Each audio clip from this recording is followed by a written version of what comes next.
Art. Art. Art. Art. Art. Art. Art. Art.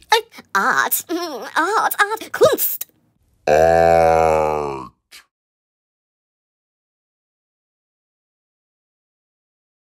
All science is really just art. And without art, there is no science.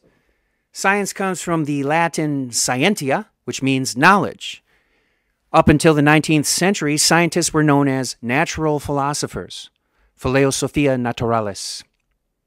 The scientific method is really just the Socratic method, this idea that all knowledge comes from a question,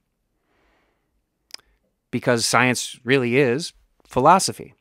So what knowledge were the very first painters? I believe that that was the very first artists.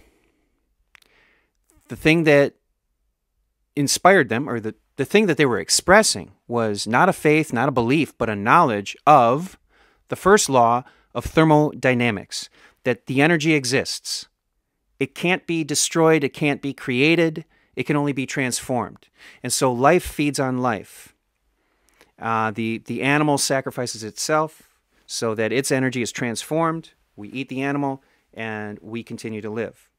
And in some ways, maybe even by eating the flesh of the animal, it is born again inside of us. This idea of a constant cycle of death and rebirth. The Ouroboros, the serpent that is eating its own tail and yet is not consumed.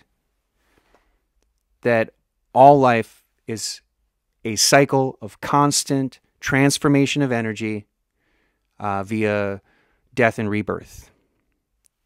So, tens of thousands of years before Sir Isaac Newton wrote Philosophia Naturalis Principia Mathematica, which are the laws of gravity and the laws of thermodynamics,